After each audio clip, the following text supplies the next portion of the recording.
안녕하세요. 지금부터 KJSO 온라인 2단계 맨델의 유전 연구와 법칙에 대해 학습하겠습니다. 먼저 맨델이라는 과학자에 대해 간단히 살펴보겠습니다. 유전에 대한 학문적인 연구가 본격적으로 진행되기 전부터 곡식이나 가축을 기르는 사람들은 열매가 잘 맺는 나무에서 얻은 씨를 심으면 수확량이 좋고, 우유를 많이 만드는 소가 낳은 암송아지가 자라면 역시 우유를 많이 생산한다는 사실을 알고 있었습니다. 이렇듯 자손이 부모를 닮는다는 사실은 오래전부터 알고 있었지만 부모의 형질이 어떻게 자손에게 전해지는지는 정확히 알지 못했습니다. 그러던 중 19세기 중반 오스트리아의 과학자이자 수도사였던 맨델에 의해 유전의 기본 원리가 밝혀졌습니다. 맨델은 완두를 유전의 재료로 선택하고 수년간의 실험을 통해 부모 세대의 형질이 다음 세대에 어떻게 전달되는지를 설명하는 이론을 발표했습니다. 맨델은 자신의 나이가 30대 중반이 되는 시기부터 수도원에 있는 뒷뜰에서 완두를 심어 형질의 유전을 조사하였는데 약 2만 8천 개의 완두를 재배하고 통계 처리하여 분석했다고 합니다. 참 대단한 끈기와 집중력이 필요했을 것이라고 생각됩니다. 이러한 연구 성과를 모아서 1866년에 식물 잡종에 관한 실험이라는 논문을 발표하게 됩니다. 하지만 이 논문은 수십 년 동안 사람들에게 인정받지 못했다고 하니 참 안타까운 일이죠. 하지만 이후 유전학이 발전하면서 맨델의 연구는 크게 인정받게 되고 그 현재에는 유전학의 아버지로 인정받고 있습니다. 이것이 바로 맨델이 자신의 연구 결과를 정리하여 발표한 논문이라고 합니다. 영어가 아닌 독일어로 되어 있고 내용 정리가 잘 되어 있지 않다는 여러 가지 이유로 이 시기 이 논문은 거의 사람들의 눈을 끌지 못했던 것 같습니다. 같은 어미로부터 태어난 강아지들은 어미와 많이 닮아 있습니다. 그런데 사진에 보는 바와 같이 얼굴 모양이나 털색을 자세히 보면 어미와 조금씩 다르고 같은 형제끼리도 차이가 있습니다. 이때 강아지의 생김새는 얼굴 모양, 털색, 키 등으로 설명할 수 있는데요.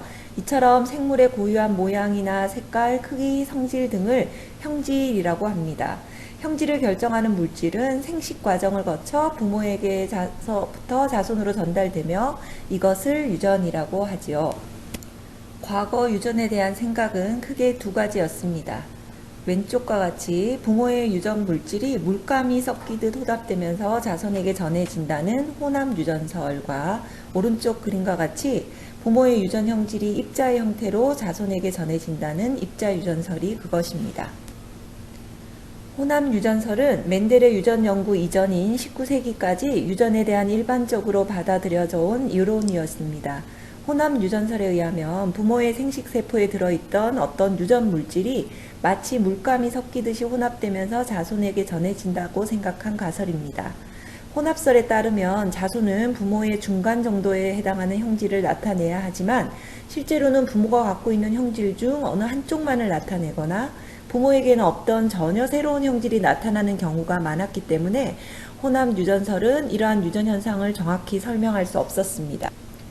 이에 반해 입자 유전설은 부모로부터 자식 세대로 전달되는 특정한 유전 형태의 입자가 존재하며 이것이 액체처럼 중간 상태로 혼합되지 않고 다음 세대로 입자 상태로 전달되어 유전 현상이 나타난다고 보았습니다.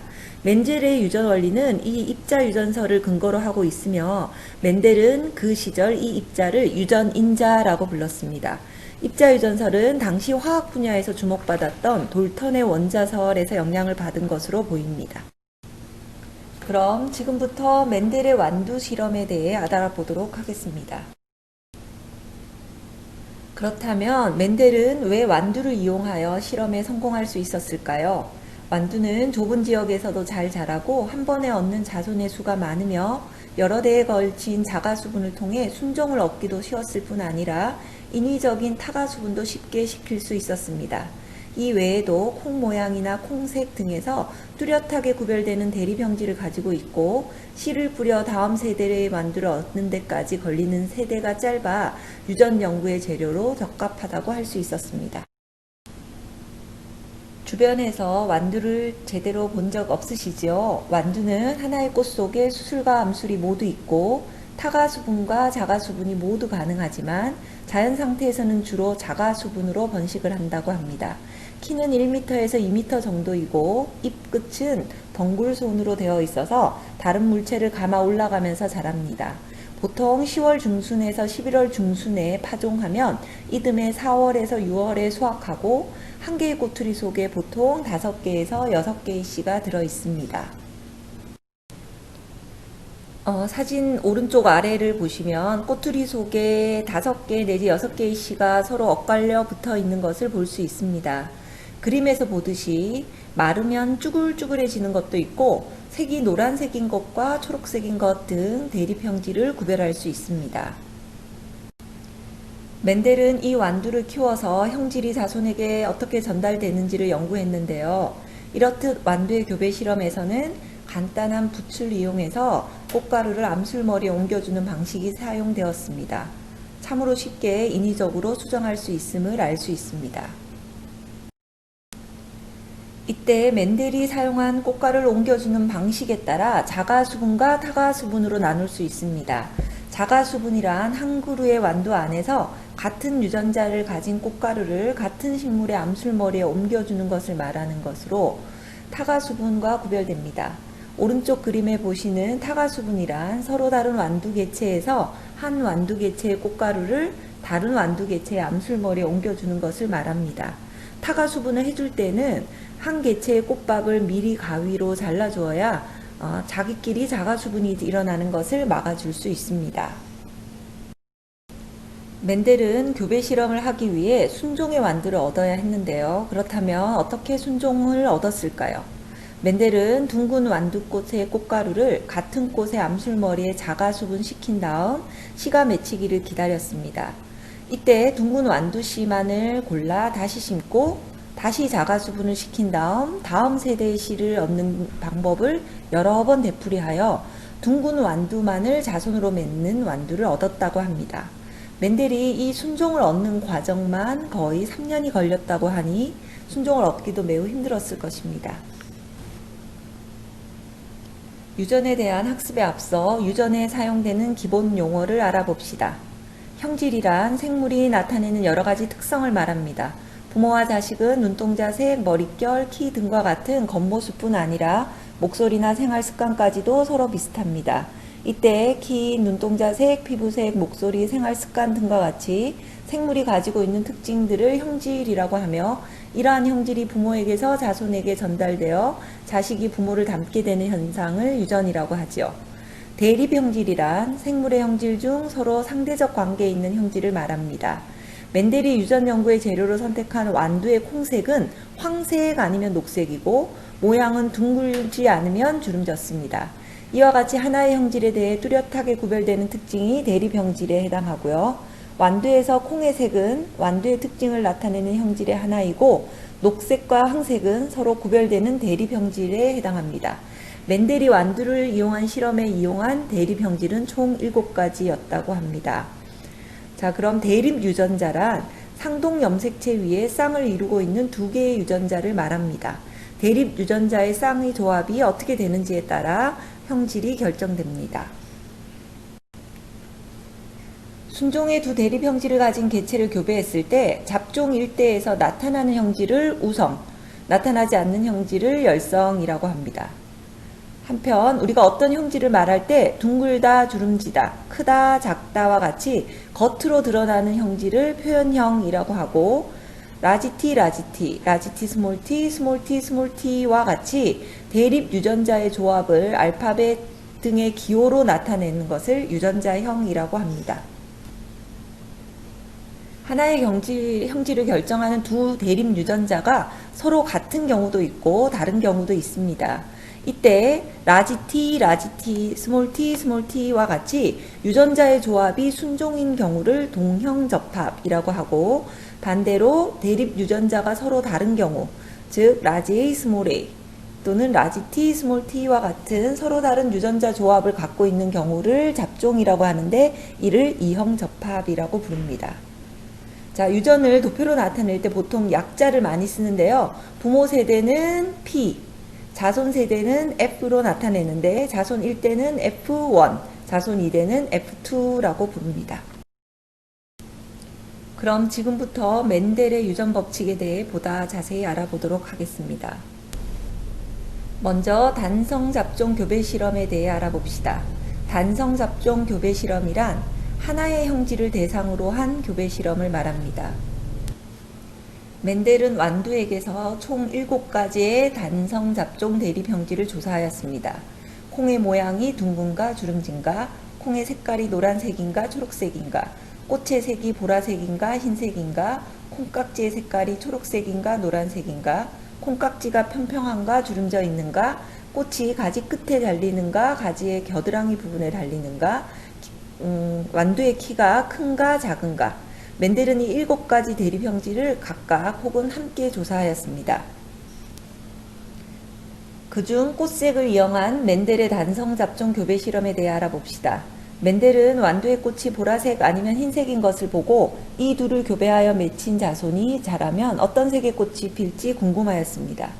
순종의 흰색 꽃의 암술머리에 순종의 보라색 꽃의 꽃가루를 타가 수분시킨 후에 물을 주고 키워 그 결과를 조사하였습니다. 그 결과 자손으로 모두 보라색 꽃이 핀 것입니다. 이 결과를 보고 멘델은 흰색 꽃이 나타나지 않고 자주색 꽃만 나타난 이유는 무엇일까? 또는 자손에게 흰색 꽃을 나타나게 하는 유전인자는 전달되지 않고 사라진 것일까 등이 궁금했습니다. 이에 다음과 같은 연구를 이어갔습니다. 보라색의 잡종 1대를 자가 교배하여 잡종 2대를 얻으면 그것의 꽃색이 무엇인지 궁금하였습니다. 만일 흰색 유전인자가 잡종 1대에서 완전히 사라지고 없어진 것이라면 잡종 2대에서도 흰색은 계속해서 나타나지 않아야 될 것입니다. 멘델은 잡종 1대를 자가 수분시켜 얻은 잡종 2대의 씨를 심고 다시 그 꽃색을 확인해 보았는데 보라색 꽃과 함께 흰색 꽃이 나타났고 그것의 비율이 약 3대 1이었습니다. 잡종 1대에서 살았었던 흰색 꽃이 다시 나타난 것으로부터 알 수 있는 사실은 무엇일까요? 실제 멘델의 연구 결과에 의하면 조사된 7가지의 대립 형질에서 모든 같은 결과가 나왔습니다. 즉 잡종 1대에서 교배된 대립 형질 중 한 가지 형질만을 가진 개체만이 나타났으며 이를 자가 수분시켜 얻은 잡종 2대에서는 잡종 1대에 나타난 형질과 나타나지 않은 형질이 약 3대 1의 비율로 나타났던 것입니다. 이러한 실험 결과를 해석하기 위해 멘델은 다음과 같은 가설을 제시하였습니다. 한 개체는 특정 형질을 결정하는 유전인자, 즉 유전 요소를 2개 가지고 있고 이는 부모로부터 하나씩 물려받습니다. 특정 형질을 결정하는 대립 유전인자가 서로 다를 경우 그중 우성인 유전인자가 열성인 유전인자를 전적으로 억제함으로써 우성의 유전인자만 표현된다. 유전인자는 변함없는 단위로서 자손에게 전달되고 대립 유전인자는 생식세포를 형성할 때 분리되어 각각 다른 생식세포로 들어갔다가 수정에 의해 다시 쌍을 이룬다. 멘델은 이 가설에서 2번째와 4번째를 이후 과학자들은 각각 우열의 관계 또는 우열의 법칙과 분리의 법칙이라고 명명하였고 이를 멘델의 법칙으로 이해하게 되었습니다. 순종의 둥근 완두와 순종의 주름진 완두를 교배했을 때 그 다음 세대에서는 둥근 완두만 나타났습니다. 이것을 어떻게 설명할 수 있을까요? 멘델의 실험에서 순종의 둥근 완두의 유전자형은 라지알, 주름진 완두의 유전자형은 스몰R로 나타낼 수 있습니다. 이들의 생식세포는 그중 하나씩의 대립 유전자만을 갖게 되어 둥근 완두의 생식세포는 라지알, 주름진 완두의 생식세포는 스몰R을 갖게 됩니다. 따라서 이들의 수종으로 만들어진 잡종 1대의 유전자형은 라지알 스몰R이 됩니다. 그렇지만 이 잡종 1대는 유전자 라지알과 스몰R을 모두 갖고 있지만 모양은 둥근 모양으로 나타납니다. 멘델은 이 결과를 라지알 스몰R과 같이 서로 다른 대립 유전자가 쌍을 이루고 있으면 그중 한 유전자는 표현되지만 다른 유전자는 가려져 표현되지 않기 때문이라고 설명하였습니다. 앞에서 얘기했듯이 이때 완두의 둥근 형처럼 잡종 1대에서 나타나는 것을 우성, 주름진 형질처럼 나타나지 않는 것을 열성이라고 하고 이처럼 순종의 두 대립 형질을 교배했을 때 잡종 일대에서 우성 형질만 나타나는 현상을 우열의 관계 혹은 우열의 법칙이라고 합니다.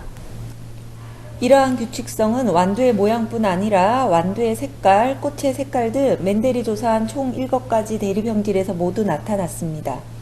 그렇다면 멘델의 실험에서 잡종 일대에 나타나지 않은 열성 형질의 유전자는 어떻게 되었을까? 이를 확인하기 위해서 잡종 일대를 자가수분시켜 잡종 이대를 얻어보았던 것입니다. 잡종 일대를 자가수분해서 얻은 잡종 이대에서 우성과 열성의 비율이 약 3대1로 나타났습니다. 멘델은 이러한 현상을 잡종 일대에서 열성 유전자가 사라진 것이 아니라 우성 유전자에 숨어 있다가 잡종 이대에 전달될 때 다시 드러난 것이라고 설명하였습니다. 잡종 일대 라지알 스모라를 가진 부모 세대가 생식세포를 만들면 상동염색체가 분리될 때 라지알과 스모라를 각각 가진 생식세포가 1대1의 비율로 만들어지게 됩니다.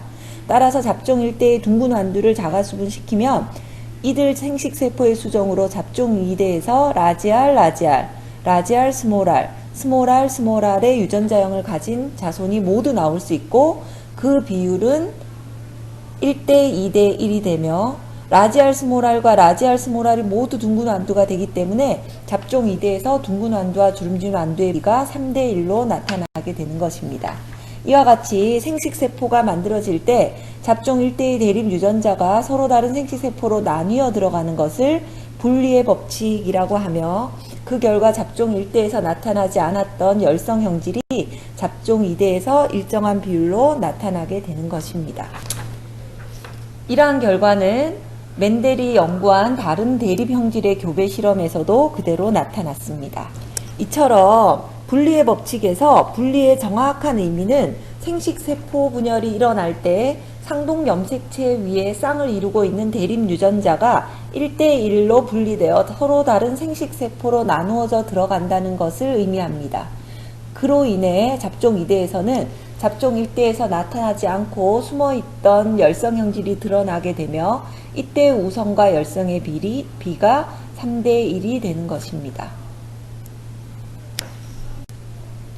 이처럼 한 가지 형질을 이용한 단성 잡종 실험을 통해 우열의 관계와 분리의 법칙을 확인한 멘델은 하나의 형질의 유전이 다른 형질의 유전에 영향을 줄까, 즉 완두의 모양은 완두의 색깔 유전에 영향을 줄까를 알아보고 싶었습니다.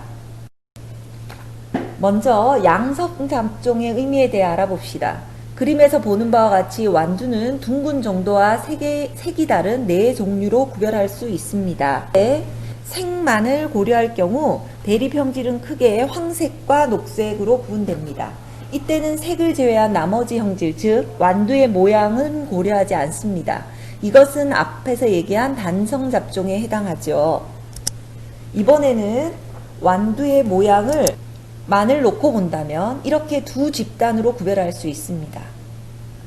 이제 이 두 가지 대립 형질, 즉 완두의 색과 완두의 모양을 함께 비교하면 총 4종류의 형질로 나눌 수 있습니다. 즉 황색이면서 둥근 것, 황색이면서 주름진 것, 녹색이면서 둥근 것, 녹색이면서 주름진 것이 그 A지요. 이렇게 두 가지 대립 형질상을 함께 고려하여 교배하는 것을 양성잡종 교배 실험이라고 합니다.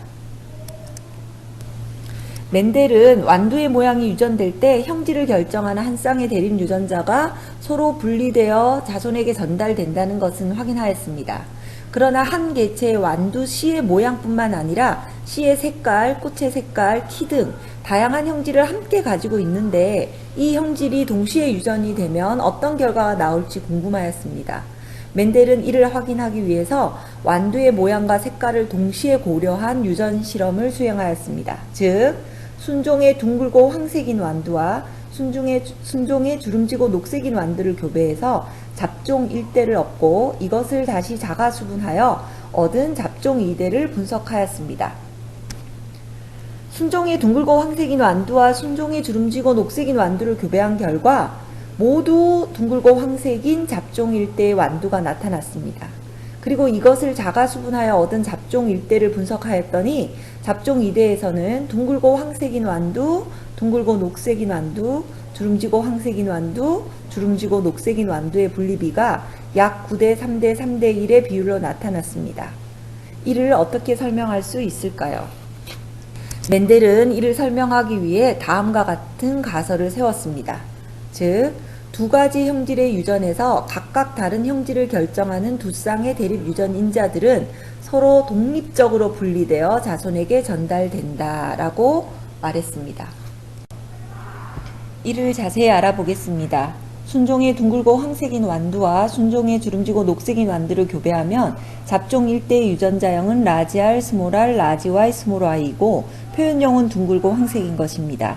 이 잡종 1대가 생식세포 분열을 하면 4종류의 생식세포 라지 R, 라지 Y, 라지 R, 스몰 y, 스몰 r, 라지 Y, 스몰 r, 스몰 y와 같이 4종류의 생식세포가 같은 비율로 만들어지고 이것들이 무작위적으로 수정하게 되면 잡종 2대에서 둥글고 황색, 둥글고 녹색, 주름지고 황색, 주름지고 녹색인 것이 모두 나타나며 이들의 비율은 9대 3대 3대 1이 됩니다.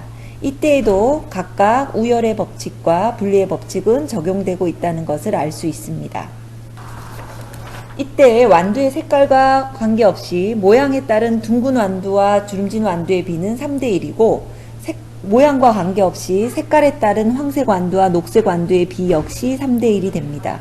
이러한 결과는 완두의 모양을 나타내는 유전자와 완두의 색깔을 나타내는 유전자가 동시에 유전될 때 이들은 서로 영향을 주거나 받지 않고 각각 독립적으로 분리되고 유전된다는 것을 의미합니다. 이것이 독립의 법칙이라고 할 수 있습니다. 두 쌍의 대립 형질이 함께 자손에게 유전될 때 각각의 대립 형질은 서로 다른 형질의 영향을 받지 않고 독립적으로 분리되어 유전된다는 독립의 법칙은 항상 성립하는 것이 아닙니다. 각각의 형질을 결정하는 유전자가 이처럼 서로 다른 염색체에 있을 때에는 각 염색체가 독립적으로 분리되어 유전되지만 각각의 형질을 결정하는 유전자가 하나의 염색체 위에 함께 있을 때, 즉 연관되어 있는 경우에는 생식세포가 만들어질 때 하나의 염색체 상에 있는 두 유전자는 분리되지 않고 함께 유전된다는 것도 알 수 있습니다. 여기서 유전 현상을 설명하기 위한 도식으로 많이 사용되는 것이 퍼넷 사각형입니다. 퍼넷 사각형이란 부모로부터 나오는 자손의 유전자형과 빈도를 알아볼 때 사용하는 도식으로 유전학자인 퍼넷이 고안한 것이라서 그 이름이 붙었습니다. 예를 들어 완두의 꽃 색깔 유전 결과를 살펴보고자 할 때 먼저 2 곱하기 2 사각형을 그리고 사각형의 위쪽 가로축에는 부모로부터 올 수 있는 생식세포의 유전자형을 쓰고 왼쪽 세로축에는 부모 중에서 모로부터 올 수 있는 생식세포의 유전자형을 쓴 다음에 두 개의 조합을 사각형의 빈칸에 적어서 유전자형을 완성할 수 있습니다. 그리고 멘델이 사용한 교배법 중에 검정교배라는 것이 있습니다. 검정교배란 영어로 테스트 크로스라는 말로 알 수 있듯이 무언가를 알아보기 위해 교배를 시켜본다는 것입니다. 예를 들어 이 완두의 표현형은 무엇일까요? 네, 둥글고 황색이죠. 그렇다면 이 완두의 유전자형은 무엇일까요? 이 완두의 유전자형은 라지 R, 라지 R, 라지 Y, 라지 Y일 수도 있고 라지 R, 스몰 r, 라지 Y, 스몰 y일 수도 있습니다. 이처럼 유전자형을 알고 싶은 개체가 있을 때 열성 표현형을 가진 개체와 교배를 하면 열성 유전자는 표현형에 영향을 주지 않기 때문에 우성 표현형을 가진 개체의 유전자형을 알 수 있습니다. 자세히 살펴보겠습니다. 이 완두의 모양만을 고려할 때 이 완두는 둥근 완두이지만 유전자형을 알 수가 없습니다. 이때 순종의 열성인 주름진 완두와 교배를 하였더니 모두 둥근 완두만 나왔습니다. 이 말은 유전자형이 궁금했던 둥근 완두의 유전자형이 라지 R, 라지 R이라는 것을 뜻합니다. 만일 유전자형을 알고 싶은 둥근 완두와 열성의 개체를 교배했더니 둥근 완두와 주름진 완두가 1대1로 나왔다면 우리가 알고 싶었던 이 우성 완두가 라지 R 유전자와 스몰 R 유전자를 가진 생식세포를 모두 만들었다는 것을 뜻합니다. 따라서 이 완두의 유전자양이 라지 R, 스몰 R임을 알 수 있습니다. 양성 잡종인 경우에도 마찬가지입니다. 유전자형을 알 수 없는 둥글고 황색인 완두를 열성 개체인 주름지고 녹색인 개체와 교배하면 그 자손의 표현형으로부터 우성 개체의 유전자형을 알 수 있습니다. 열성 개체는 한 종류의 생식세포만을 만들지만 이 우성 개체가 만드는 생식세포가 무엇인지를 알 수 없는데 이것을 교배한 결과가 만일 이렇게 나왔다면 비어져 있는 칸에 들어가야 하는 유전자형을 알 수 있습니다. 그래서 결국은 빈칸을 다 채우고 나면 자손의 표현형을 보면 우성개체가 만드는 생식세포의 유전자 종류를 알 수 있고 이로부터 우성개체의 유전자형을 알 수 있는 것입니다. 지금까지 멘델의 유전 연구와 법칙, 그 중에서 오열의 관계, 분리의 법칙, 독립의 법칙에 대해 자세히 알아보았습니다. 수고하셨습니다.